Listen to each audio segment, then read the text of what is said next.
Here's the truth no one tells men. If you feel an urge to confess your love to a woman, you're already losing. Not because love is bad, but because what you're feeling isn't love. It's emotional overload. A romantic psychosis. Let's break it down. You meet a woman. At first it's light, pleasant emotions, a bit of excitement, nothing serious. But then something shifts. You start replaying moments in your head. Imagining the future. You and her, driving somewhere, laughing, introducing her to your friends. You wake up and check when she was last online. You scroll through her photos again and again. Suddenly sad love songs start making sense. You imagine protecting her, fighting for her, being the one she needs. And even if you do only half of this, your stress level starts to grow. At first you're enjoying it.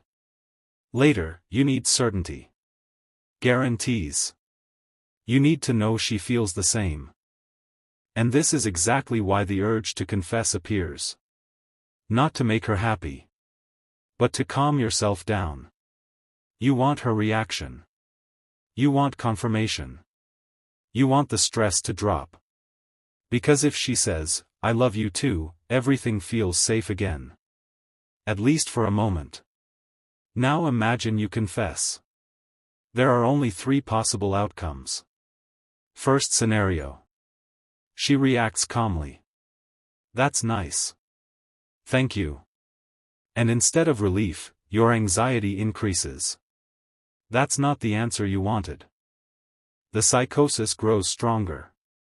Second scenario. She starts losing interest. This is extremely common. The partner who pushes the relationship loses power. The one who slows it down gains it. The fastest way to kill attraction is to rush intimacy, rush love, rush commitment, rush the future. Third scenario looks positive. She smiles. She says, "I love you too." You hug.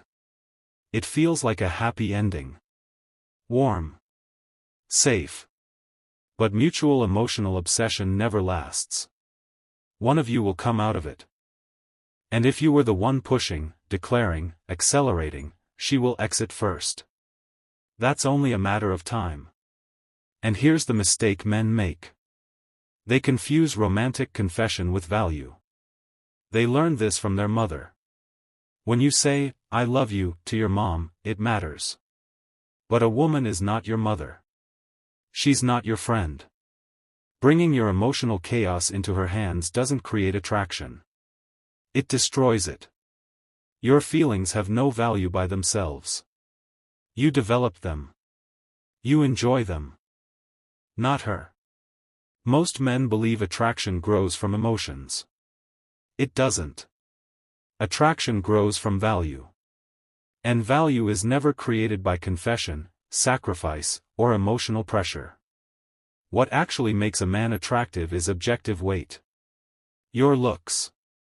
Your intelligence. Your discipline. Your social position. Your ability to think clearly under pressure. A woman will never respect a man who is less disciplined than she is. Over time, she will stop taking him seriously. Emotional intelligence matters, but not in the way most men think. It's not about being soft, empathetic, and expressive. It's about knowing when to speak and when to stay silent. When to reassure and when to draw a line. When to step closer and when to walk away. And here's the key point. The moment you confess love early, you reveal vulnerability without leverage. You say, "You now have access to my emotional center." A leader in a relationship cannot afford that level of emotional dependence. Just like in work, people who are too emotionally attached to a project lose objectivity and get removed. The same thing happens in relationships. This is why grand gestures fail. Expensive gifts. Sleepless nights. Sudden proposals. Dramatic sacrifices. In the moment, she may smile. She may feel touched. But unconsciously, she understands something dangerous. this man is ruled by emotions. He can't lead. He can't protect. He can't stay grounded under stress. Women don't choose romantics for life. They may enjoy them briefly, but they don't trust them. They don't feel safe with them.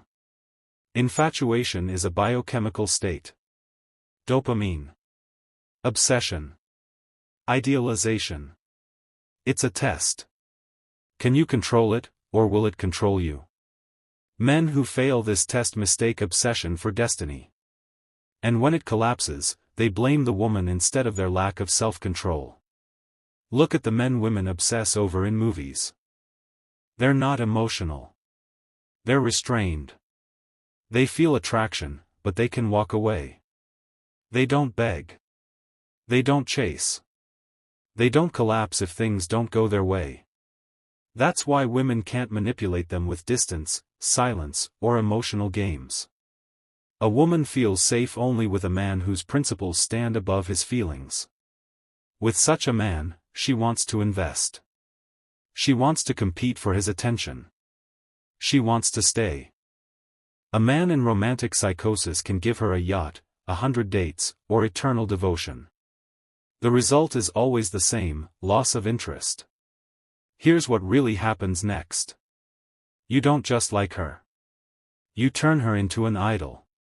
In your mind, she becomes special. Unique. Different from all others. You assign her qualities she never proved. Over time, you don't just believe it, you feel it. Your nervous system rewires itself. Her presence calms you down. Her absence creates anxiety. When she's far, you feel empty. When she's near, you feel peace. You don't even need to talk. Just being close feels like relief. This is not love. This is dependency. From this point, fear replaces joy.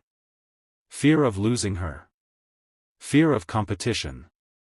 Fear of uncertainty. You start checking. Controlling. Getting jealous. Trying to secure her. Invitations. Promises. Plans. Proposals. Anything to lock her in. But the more you try to secure her, the faster you lose. Why? Because attraction cannot exist where fear lives. Men think they are building something. In reality, they are worshipping an idol. Imagine a piece of land with a statue in the center. At first, you enjoy looking at it. Then you start guarding it. Building fences. Losing sleep. Afraid someone might take it. At that moment, the statue already owns you. And here's the trap. The more poorly she behaves, the more attached you become. The worse the relationship feels, the more valuable she seems. Your brain confuses emotional tension with significance. This is why men chase women who create chaos and ignore women who create peace. You tell yourself she's special. But that's the definition of the idol. To assign imaginary uniqueness and then emotionally serve it. Eventually, you stop seeing her as a woman. She becomes closer than family. Her smell. Her voice. Her body. Everything feels sacred. Separation feels like withdrawal. Reunion feels like relief. This state feels deep, meaningful, even spiritual. In reality, it's personal madness. So what do? You resist. Not her, yourself. Infatuation is a lack of internal discipline. And sooner or later, life will force you to learn this lesson. Either through small internal battles, or through a brutal breakup that leaves no choice. Most men choose the easy path. They surrender to dopamine. They stop growing. Stop training. Stop building. Stop thinking. Everything becomes, for her. Motivation outsourced. Direction outsourced. Identity outsourced. And when it ends, they are empty. Look around. Same story every time. New woman. Same promises. Same confessions. Same future talk. Same ending. Then a new source of dopamine, and the cycle repeats. If you think confessing love is a defining moment of your life, you're already inside the matrix. And that's the signal.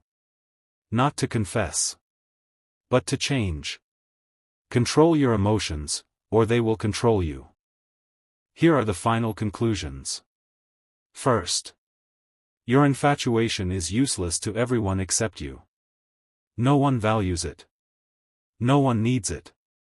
It doesn't increase your worth. It only exposes your weakness. Forget the idea that strong feelings are currency. They are not. Second, the chance that you're in love with a truly stable, healthy woman is close to zero. A predictable, emotionally consistent woman doesn't create obsession. She creates calm. And calm doesn't trigger addiction. You can only fall into psychosis with a woman who creates tension, mystery, distance, or emotional swings. Third, the urge to confess love is not courage.